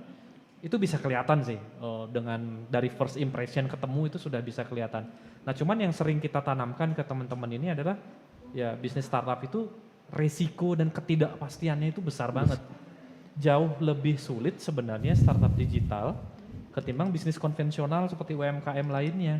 Nah itu yang harus dipahami sama teman-teman yang mau bikin startup. Jadi risiko, ketidakpastian, kemudian dipaksa untuk growth dengan cepat itu yang harus kita tanamkan gitu dan komit dulu, komitmennya kita lihat dulu gimana. Kamu itu kadang-kadang kesiapan mentalnya yang Mental, gini ya, betul. dalam arti ya tadi dipaksa untuk tumbuh cepat tadi itu memang kadang-kadang di sana ketidaksiapannya. Dalam arti kalau kita sudah matangkan ide, visi dari awal, begitu dapat hibah, kita udah tahu mau ngapain.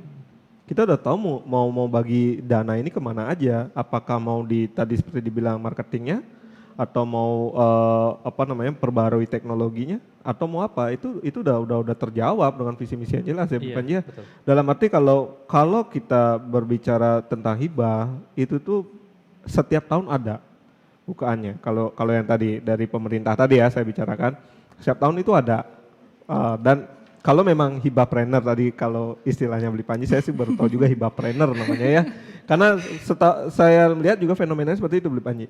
Begitu dapat hibah, hilang, nggak tahu juntrungannya kemana. Nah ini yang bukan dasarnya bukan niat untuk membuat sebuah perusahaan startup, tapi ya memang untuk mencari dana aja. Nggak tahu nanti untuk apa. Nah dalam arti kalau memang untuk menghindari hal seperti itu teman-teman sekali lagi balik lagi ke pembicaraan awal tadi, ide itu kenapa ide dimatangkan banget sama Beli Panji, kemudian visi misi, baru kemudian timnya yang terlibat ya kan. Itu kalau udah fix, begitu ada investor datang kita udah siap, nggak lagi cengenges mesti ngapain, kita udah tahu, kita udah sepakat sama teman-teman kita mau kemana gitu loh ya, teknologi yang digunakan apa gitu loh, apa yang mau digunakan, apakah mobile apps dan lain sebagainya, kita udah tahu perencanaannya mau gimana. Dapat hibah misalnya anggaplah nilai nominal lah ya 300 misalnya, ya 100 yang mau investasi kemana dalam perbaikan teknologi atau apa. Kalau saya sih melihatnya dari segi teknologinya. Kalau kita aja ngebangun sistemnya asal-asalan, gimana saat user menggunakan gitu loh. Iya. Main upload aja misalnya mobile apps, tapi di dalam nggak isi informasi apa, kemudian banyak celah, kita aja mau login aja mikir, mau ngasih data pribadi kita ya kan. Iya. Dalam artian ini nggak nanti dijual nih data ya kan. Orang sudah semakin sadar dengan Udah semakin privacy aware, data, aware betul. privacy data itu udah menjadi isu yang luar biasa. Lihat aja kemarin ada startup unicorn yang kehantam itu kan. Betul. Goyang karena trust itu sangat penting banget. Itulah teknologi itu menjadi dua mata pisau yang sangat mengerikan gitu loh. Yeah. Kita bisa menjadi accelerate tadi atau bisa jadi nikam diri sendiri kalau kita tidak memaintain teknologi kita dengan baik dan benar. Itu sih Benar banget. kalau menurut saya. Ya, saya tambahkan sedikit dari pengalaman sih.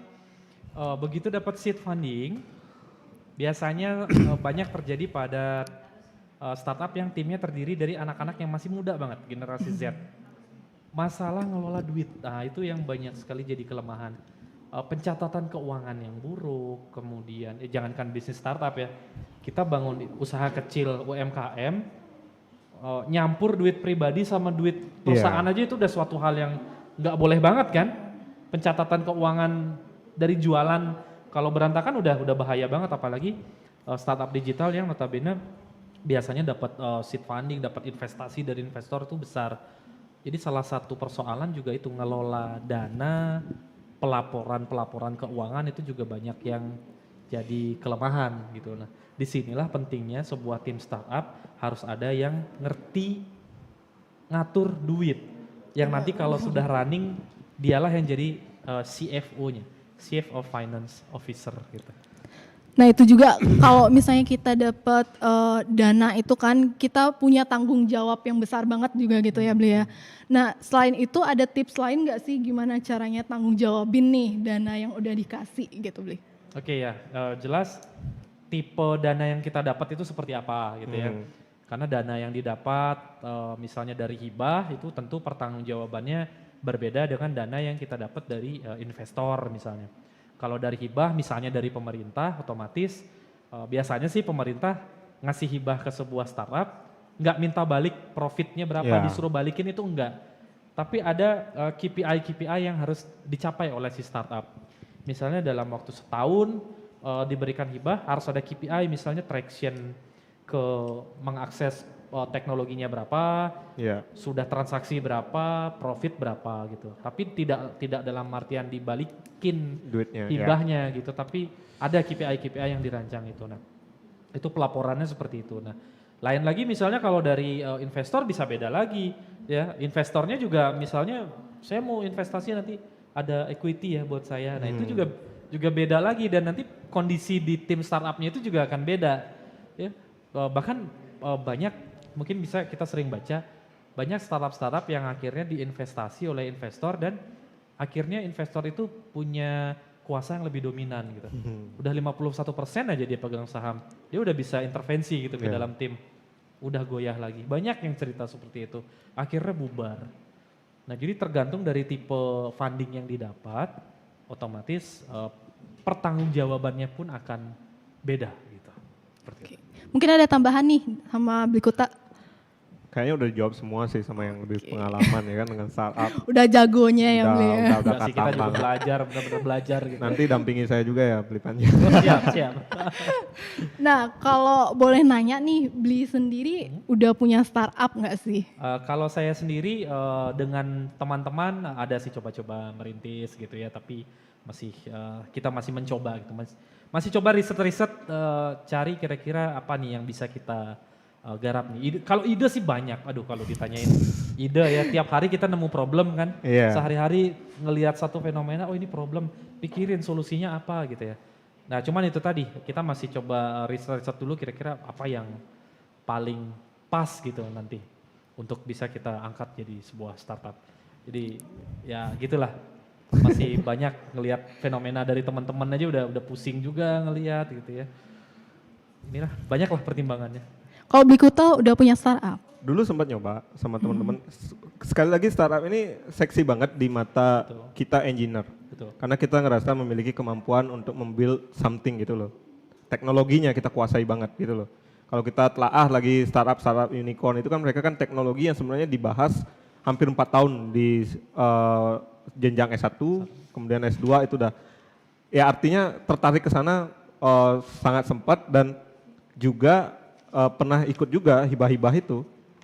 Nah, pernah ikut juga hibah-hibah itu dalam arti kalau sekarang untuk saat ini sebenarnya pemerintah sudah membuat aturan kalau untuk dosen itu bisa menjadi investor untuk teknologinya, menanamkan pemahaman-pemahamannya. Jadi seperti itu.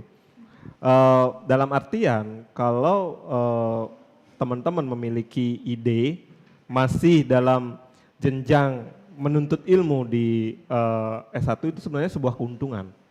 Kenapa? Karena teman-teman bisa balik lagi ke dosen untuk menguji. Ini oke nggak sih Pak kalau teknologinya seperti ini? Atau teman-teman yang sekolah di bisnis itu bisa nanya juga ke dosennya. Pak, peluang untuk ide saya seperti ini kayak tadi menggodok ide itu dengan siapa dulu? Bisa jadi dengan dosen dulu. Jadi seperti itu. Dulu pengalaman saya membangun startup, sekali lagi kenapa saya sangat concern di visi misi karena ya tadi kita hanya berangkat dari tim engineer semua, yang dimana pada saat maju untuk untuk mempresentasikan bisnisnya itu kita harus belajar lebih lagi gitu loh. Dan di sana saya sadari itu kenapa saya kalau sampaikan ke mahasiswa bahwa kalian harus berkolaborasi juga dengan teman-teman dari ekonomi, kemudian bahkan dari hukum harus tahu juga Betul. legal draftingnya kayak gimana gitu loh. Ya itu kalau pengalaman startup sih ada karena itu seksi sekali ya Seksi sekali, betul. karena kita ngerasa milik kemampuan gitu loh. Iya betul, dan mulai punya jejaring ya, mulai punya network gitu, ya jelas otomatis. Bahkan seperti nyambung yang dibilang Blikuta tadi, bahkan banyak yang ngajak dosennya. Iya. Dosennya jadi inventor, nah itu banyak. Dosennya jadi inventor, mahasiswa-mahasiswanya yang running, yang operasionalnya itu banyak. Ya tentu ada perjanjian hitam di atas putih ketika nanti sudah profit, sudah running, gimana pembagiannya itu juga harus jelas sih. Iya harus jelas di awal Itu memang. legal penting, legal Ya. ya. Jadi sebenarnya juga bisa dari sebuah ide itu bisa juga ya jadi sebuah skripsi gitu lah anggap ya. Oh bahkan beberapa startup adalah pengembangan dari skripsi. Skripsi, Iya iya, udah benar. banyak, udah banyak banget. Jadi produk beberapa startup yang saya dampingi bersama teman-teman di Stikon itu adalah produk pengembangan dari skripsi. Nah si mahasiswa yang skripsi ini ngembangin bareng teman-temannya jadi sebuah produk dan sampai sekarang masih running gitu. Itu sebenarnya yang diharapkan pemerintah ya. Iya, iya. Hulu, Ya, iya. hilirisasi produk riset dari perguruan tinggi. Hulu ke hilirnya harus Hulu ke jelas. hilir, betul. Tadinya produk-produk engineer di kampus-kampus IT, kampus-kampus teknologi, nongkrong di perpus doang. Paling banter Scopus Pak ya. Iya.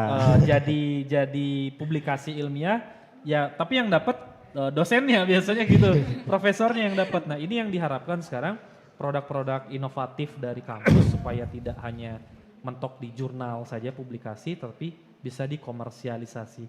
Nah disinilah di perguruan tinggi pentingnya peran kolaborasi antara LPPM dan inkubator bisnis.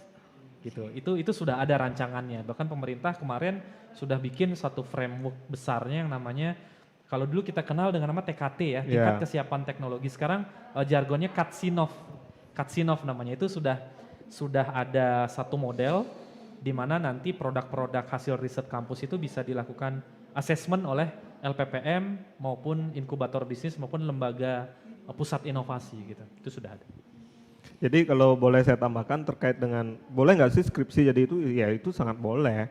Seperti tadi Bahkan dibilang kita anjurkan gitu ya. anjurkan banget, hulu ke hilirnya harus jelas gitu loh. Kalau teman-teman mahasiswa itu supaya nggak 2 kali riset lagi, bahkan kalau di Undikna sendiri itu di program studi teknologi informasi, kalau startupnya dapat pendanaan, kalian nggak perlu bikin skripsi, ya kan? Itu artinya kalian teman-teman mahasiswa itu sudah dinilai oleh si pemberi hibah, oleh investor atau tadi pemerintah, dan itu sudah menyatakan cukup layak sistemnya untuk menjadi sebuah rintisan, bisnis rintisan gitu loh. Jadi nggak perlu lagi pusing-pusing untuk bikin skripsi yang berbeda lagi, justru lanjutkan aja ini.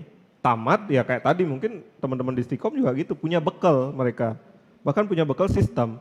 Kalau zaman kita dulu waktu belum ada startup yang berkembang pesat seperti ini ya skripsi kita ya sudah, kita kalau mau kangen dengan skripsi kita datang, lihat di perpus, baca gitu loh. Kalau sekarang teman-teman generasi milenial, generasi baru ini, teman-teman mahasiswa, kalau sudah punya startup kalian bisa pakai ini sebagai bekal nanti entah kalian ingin lanjutkan, teman-teman ingin lanjutkan sebagai bisnis, kejar lagi ya seperti tadi, tapi kalian teman-teman punya waktu 4 tahun untuk menggodok ide 4 tahun, coba bayangkan. Itu kenapa begitu masuk teman-teman sebenarnya harus sudah punya mau ngapain sih gitu. Mau ngapain sih kalau memang bangun startup ya harus benar-benar. Itu. Nah, kalau untuk ngomongin startup nih, kemudian di dunia pendidikan sendiri itu Bli gimana sih cara kampus itu menyiasatinya? Oke. Ya otomatis pasti saya rasa sekarang hampir semua kampus dari sisi kurikulum pasti sudah cukup memberikan porsi yang besar terhadap mata kuliah yang sifatnya entrepreneurship gitu ya. Kalau di Stikom sendiri misalnya kampus IT nggak cuman engineering doang yang kita bahas gitu, tetapi di kurikulum juga mata kuliah entrepreneurship itu bahkan beberapa semester didapetin gitu. Nah itu paling gampang dari situ, ngebangun mindset mereka, ngebangun motivasi mereka, bahkan seiring dengan program pemerintah sekarang ya Merdeka Belajar, Kampus Merdeka itu ya semua kampus saya rasa akan ngarahnya membuat kurikulumnya itu ke arah nggak cuman siap menjadi S1 yang jago riset doang, tetapi entrepreneurship-nya juga yang aplikatif lah. Iya aplikatif gitu. Saya rasa dari situ udah kelihatan. Kemudian kampus-kampus bikin inkubator bisnis. Nah itu sudah satu strategi atau satu langkah untuk tadi menumbuhkan entrepreneur startup baru di lingkungan perguruan tinggi. Iya, nyambung tadi benar. Kalau semua kampus sekarang udah menyadari bahwa menyambut himbauan dari Mas Menteri bahwa jangan sampai seluruh riset itu hanya sampai di buku saja gitu loh, hanya sebagai penambah beban perpustakaan dengan skripsi-skripsi yang tebal-tebal itu. Nah, kalau kita bicara di kurikulum, memang kurikulum itu tuh sangat penting ya. Beli Panji, kita sebagai dosen juga udah tahu banget bahwa kolaborasi ilmu itu harus jadi kewajiban. Sekarang di teknik juga di teknologi informasi Undiknas itu kita mempelajari juga kok yang namanya bisnis bisnis analitik, kemudian bisnis intelligence, kemudian entrepreneur udah suatu kewajiban malah. Kalau kita membuat kurikulum sudah ada arah-arahan dari pemerintah bahwa harus masuk entrepreneur. Kenapa? Karena entrepreneur itu jangan dibayangkan hanya kita akan menjadi pengusaha gitu loh. Tapi itu terkait mindset, benar. Disampaikan tadi Beli Panji, mindset. Mindset kita apa sih? Kalau entrepreneur itu kita dituntut untuk kreatif, inovatif, berani, kemudian memiliki visi dan misi. Sebagai seorang mahasiswa, kalian duduk di kelas itu mau ngapain gitu. Itu jiwa-jiwa entrepreneur itu memang harus ditumbuhkan. Walaupun nanti tamatnya itu kerjaan macam-macam bisa, tapi jiwa-jiwa entrepreneur itu yang akan memajukan mengembangkan diri kita secara cepat juga. Startup ya hanya salah satu media. Media dalam arti teman-teman bisa mengaplikasikan ilmu gitu loh. Jadi harapan saya sebenarnya kepada mahasiswa dimanapun itu tuh kalian kalau bisa dari semester kecil pun sudah memiliki ide. Betul. Jadi penggodokannya itu bisa lebih lama dan ketemu dosen, kemudian ketemu pakar, bawa terus idenya, digodok terus idenya. Itu yang saya sampaikan ke mahasiswa di teknologi informasi bahwa kalian semester 2 itu harus sudah punya ide startup walaupun idenya itu masih sebatas ide. Nanti akan ketemu sama teman dosen-dosen dari bisnis misalnya yang ngatain ide ini nggak mungkin masuk ke pasar gitu. Ya kalian harus shifting. Apa tadi istilahnya pivot. Ya, itu harus dilakukan dan dikombinasikan dengan bagaimana kita membangun teknologinya. Membangun teknologi juga nggak gampang, Bli Panji ya. Iya. Nggak bisa cepat itu. Teknologi berubah terus kan. Berubah terus. Ada aja. Dan berkembang terus gitu kan. Betul. Jadi fitur-fitur itu harus tahu dan dari mana? Dari saat belajar itu bisa kalian dapatkan informasi tambahan dan lain sebagainya. Gitu sih.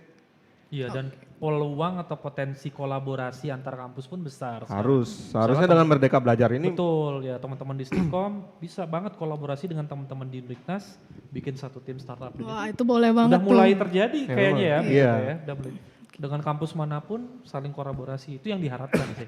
Itu yang diharapkan pemerintah sebenarnya. Oke. Ini waktunya lagi dikit ya, lagi 15 menit aja. Jadi di sini lagi 5 menit. 5 menit bahkan ya. Jadi di sini G mau ngasih pertanyaan nih dari sobat-sobat narsis yaitu Iputu Gede Elang Erlangga. Dalam membangun sebuah tim pada startup gimana sih cara untuk membangun tim agar dapat menjadi satu visi dan misi bersama? Wah sulit nih kayaknya. Oke, ya tadi sih kita udah banyak bahas ya sebenarnya. Kalau maksain biar visi misinya sama itu yang sulit. Ya, makanya tadi cara berpikirnya mungkin kalau di awal visi misinya udah beda, rilis aja, lepas aja. Kalau saya gitu, justru memaksakan orang biar punya visi yang sama itu yang agak sulit. Ya. Karena biasanya gini, anak-anak startup itu yang jalan itu karena passion mereka, betul ya? Kita orang-orang engineer, passion kita dulunya ya coding ya networking gitu. Jadi yang mereka nyaman dulu itu memang passion mereka, visi misi mereka baru jalan. Tapi kalau menurut saya justru memaksakan orang yang udah nggak passionnya, bukan visi misinya dia itu yang sulit. Kalau menurut saya lebih baik jangan memaksakan, rilis aja. Cari yang teman-teman lain yang punya visi misi, punya passion yang sama dengan kita. Kalau dari saya gitu. Kalau saya sih gini, sebenarnya webinar ini kan berseri ya. Itu cerita awalnya itu berangkat dari passion. Itu loh, kalau teman-teman mengikuti yang memang memiliki passion di bidang bisnis, pasti ngikutin dari awal. Nah itu kan, ya, itu ciri-ciri pertamanya. Dari sana itu kemarin udah dijelaskan gimana sih menggodok passion menjadi ide bisnis dan lain sebagainya, hingga sekarang topiknya startup gitu loh. Jadi kalau untuk menemukan tim yang satu visi misi, memang cara gampangnya sih dengan teman-teman terdekat gitu loh. Seleksinya dari sana dulu, ya kan? Yang sering kalian ajak main PS, kemudian dari obrolan-obrolan ringan itu sering mabar ya kan, main Mobile Legends ya, mabar lah istilahnya anak-anak sekarang. itu ngobrolin aja di sela-sela. Jadi jangan porsi nge-game-nya lebih besar ketimbang porsi menggodok visi misinya. Kalau udah kamu lihat temenmu tidak terlalu tertarik, nggak usah dilanjutin. Sama aja kayak nyari pacar ya kan. Bener. Jadi kalau udah nggak ada sinyal-sinyal lembut dari target, ya udah ngapain di kita terusin gitu loh. Nah sama aja nyari tim itu chemistry itu harus terbangun kuat, komunikasi nanti terutama fair dulu di awal, bahwa kita berangkat dari titik nol, kita tidak ada ya kayak saya bilang tadi berani nggak makan dulu dari rintisan kita gitu loh, istilahnya di awal karena semua gini loh, begitu bicara bisnis.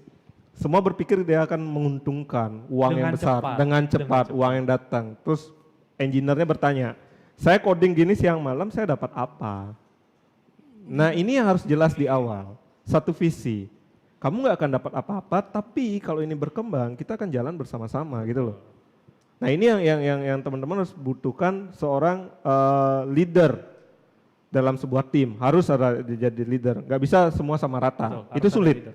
Saat ngambil keputusan pun sulit jadinya gitu loh kalau semua sama rata. Oh kita kan sama-sama teman nih, jadi kita sama rata deh untuk ininya, nggak bisa.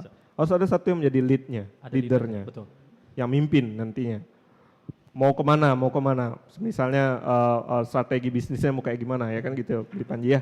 Jadi itu dari bawah dulu lah, main PS bareng, apa kayak ngomongin. Ya jangan saya ngomongin ini jangan gamenya yang disorot, tapi gimana komunikasi dengan si calon tim tadi, ajak dengan pendekatan, gua punya ide kayak gini gimana sih menurutmu? Berani nggak lu nggak makan? Lu kan hebat nih coding, mau nggak sih nemenin sampai akhir gitu, sampai ini jalan gitu loh. Ya kan gitu jadinya. Jangan cuman karena nggak enakan gitu misalnya, oh teman mabar, tapi nggak ada passionnya sama sekali di develop startup. Terus karena gue nggak enakan ya udah nggak usah ikut aja deh nemenin gitu, dikasih job sama leadernya terus nggak bisa ngerjain, terus dipaksa untuk punya visi misi yang sama itu agak Iya sulit banyak sih, juga karena orang-orang nggak enakan itu ya. Iya betul. Kalau nggak enakan kayaknya nggak bisa di bisnis ya beli Panji ya. Nah mindsetnya harus dibentuk bahwa ini bukan tugas kuliah tapi memang mau ngebangun bisnis, harus profesional, harus totalitas. Ya di awal harus itu yang dilihat dulu. Kalau udah tidak ada sinyal-sinyal kesamaan frekuensi di situ, nggak usah dipaksakan sih gitu menurut kita. Jadi gitu Lang, kalau misalnya udah nggak cocok mending lepasin aja gitu ya. Gitu. Kemudian untuk pertanyaan terakhir nih dari Made Sukmayase. Jadi ingin bertanya, jika seorang engineer atau programmer memiliki banyak ide namun belum menemukan partner yang memiliki visi dan misi yang sama, itu membuat engineer mengurungkan niatnya untuk merealisasikan idenya. Bagaimana sih caranya mengatasi ini? Gitu. Ya saya dulu. Boleh. Ya ide ya. Dari tadi kita selalu bilang yang paling berharga tuh ide. Oke. Jadi bahaya juga nih ngomongin soal ide. Ada banyak sekali terjadi pencurian ide gitu ya. Nah jadi sebisa mungkin ya cerita ke orang yang memang trusted gitu ya, atau lembaga yang dipercaya untuk Pak Bu saya punya ide seperti ini gitu. Nah sekali lagi disinilah misalnya nih engineer, programmer misalnya punya ide yang bagus banget, terus tapi nggak punya tim nih, saya harus kemana nih untuk nge-develop ide ini. Disinilah fungsi inkubator bisnis di tiap kampus tadi. Ya datang ke situ, jadi inkubator bisnis itu juga bukan satu lembaga yang siapa yang datang ke situ sudah punya bisnis atau sudah punya tim. Bisa jadi yang masih punya ide doang tuh bisa datang, dikaji oleh tim inkubator bisnis, bisa justru dipertemukan dengan teman-teman yang lain.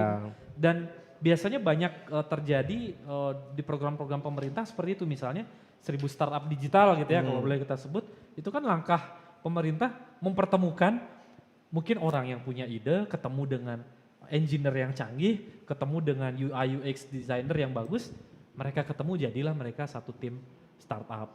Nah itu tadi bisa lembaga inkubator bisnis, ikut event-event startup, itu kuncinya gitu. Jadi jangan didiamin aja gitu. Kalau dari saya itu. Iya, kalau engineer punya ide itu sebenarnya apa ya, satu keuntungan karena kita bisa develop dulu awalan betul. Sistemnya. Jadi jangan disimpan jadi ide, kan nggak enak banget ya ide kesimpan, terus lebih baik build sistemnya sedikit, kemudian sampaikan. ya inkubator boleh, kemudian ke event-event silahkan, tapi ide ini ada. Yang jelas jangan di-keep, jangan dimusnahkan, kasihan gitu loh. Kalau memang idenya apalagi punya, ya kayak tadi, kayaknya punya impact yang sangat besar sekali di masyarakat, harus dijalankan gitu loh. Ya ide ini juga bisa jadi nanti topik riset, misalnya skripsi atau apa yang lebih kalian sukai. Jadi gitu. Jadi benar kalau misalnya udah punya ide nih ikut aja tuh kayak acara-acara startup Iya, gitu ya. betul. Jadi kita bisa ketemu tuh Bisa rekan-rekan di sana. Ketemu, Gitu. Ya, banyak beberapa startup yang kami dampingin tuh mereka ketemu awalnya nggak kenal. Awalnya mereka ketemu di sebuah event startup. Ada yang punya ide, ketemu dengan yang canggih coding gitu, engineer-nya, ketemu sama yang jago bisnisnya. Klop mereka jadi satu bisnis running sebuah startup ya. Sampai sekarang masih jalan gitu. Gitu. Oke, untuk terakhir nih buat sobat-sobat narsis di rumah, kasih motivasi dong Bli buat mereka-mereka yang ingin nih merintis startup nih, mulai ingin merintis. Oke. Ya kalau dari saya sih konsekuensi ya, harus tahu dulu konsekuensi bagaimana mendevelop startup. Tidak selamanya startup itu yang indah-indah saja, banyak juga proses berdarah-darahnya gitu. Tapi bagi teman-teman yang memang ingin out of the box gitulah, ayo kita dukung program pemerintah untuk jangan jadi job seeker saja, tapi jadi job creator. Gitu loh, karena kita memang kekurangan sekali yang namanya pengusaha gitu ya di Indonesia ya. Paling tidak negara lain itu sudah 4% penduduknya udah entrepreneur. Nah jadi mumpung sekarang kondisi dan perkembangan teknologi digital ini, ekosistem digital sudah berkembang, sekarang sih saatnya untuk cobalah gitu ya menjadi entrepreneur di bidang digital. Gitu. Kalau dari Blikuta? Ya kalau saya selalu melihat sorotnya ke sisi teknologinya ya. Dalam arti core bisnis dari startup ini adalah teknologi. Gimana kita mengembangkan menggunakan teknologi ini sebagai bahan bakar kita untuk mempercepat pertumbuhan dari bisnis kita kan gitu kan. Nah, yang harus diperhatikan oleh teman-teman yang memulai untuk startup supaya startup itu cepat diterima dan menjadi solution based tadi, itu adalah teman-teman harus memperhatikan teknologi-teknologi apa saja yang tepat untuk mendukung bisnis teman-teman. Kalau kita bicara artificial intelligence, kemudian machine learning, kemudian cyber security, apalagi sekarang dengan big data analytic, itu sebenarnya sudah digunakan oleh startup yang unicorn kalau teman-teman perhatikan. Itu harus teman-teman explore. Apalagi yang misalnya di bidang IT ya, teman-teman yang mahasiswa di bidang IT itu harus nggak gaptek tentang itu. Jadi begitu ketemu dengan tim yang memang oke, kemudian teman-teman jadi engineer-nya di sana, teman-teman udah paham banget. Misalnya kalau kita bicara tentang big data, kenapa itu menjadi penting? Karena dengan big data kita bisa membangun sebuah business intelligence yang tidak menggunakan historical data sebagai penunjang keputusannya, bisa real time gitu loh. Jadi saya misalnya sebagai pengembang startup, saya bisa paham mana produk yang disukai oleh masyarakat saat ini juga. Dengan apa? Dengan view-nya kita bisa ambil. Nah itu kan masalah teknis. Tapi kalau dari segi saya sampaikan, pesan yang ingin saya sampaikan adalah jangan sampai kita ketinggalan terkait dengan teknologi ini. Karena teknologi ini sekali lagi adalah core-nya. Core dari si bisnis startup ini sehingga bisa nanti membuat ekosistem menangkap konsumen dan tidak membiarkan dia pergi gitu loh. Kalau kita udah nyaman dengan sebuah aplikasi, emang kita rela untuk menghapus aplikasi itu dari, intinya gitu aja, dari device kita kan enggak, pasti kita gunakan terus menerus. Itu sih. Makasih ya Bli Kuta, Bli Panji. Dari tadi kita udah bahas nih dari awal kita merintis sampai akhirnya nanti jadi startup unicorn gitu ya. Kalau untuk bahasan tentang startup ini. Nah, untuk yang tadi udah dibacain nih pertanyaannya. Jadi kalian bisa cek email ya. Nanti kalian yang sudah mengajukan pertanyaan itu akan mendapatkan door prize buat kalian. Wah, hebat banget dong. Tepuk tangannya mana nih? Oke. Terima kasih lagi ya, lagi sekali untuk Bli Panji, Bli Kuta, karena udah mau bagi ilmu nih untuk sobat-sobat narsis di rumah gitu kan. Oke, kita punya satu yel-yel gitu ya untuk si narsis ini gitu. Jadi yel-yelnya itu, aduh saya juga lupa. Kamu ya. Mambol itu yang punya acara ya. Jadi yel-yelnya itu nyali, Oke, nyali. Nyali. kemudian strategi, Strategi. inovasi. Oh, inovasi. Gitu. Udah startup banget gitu kan ya Iya, yel-yelnya. pasti ya. Oke. Jadi terima kasih untuk semuanya yang sudah membantu acara ini. Kemudian terima kasih juga untuk partisipasinya kepada teman-teman di rumah. Oke, salam narsis. Nyali, Nyali, strategi, strategi, inovasi. inovasi. Dah.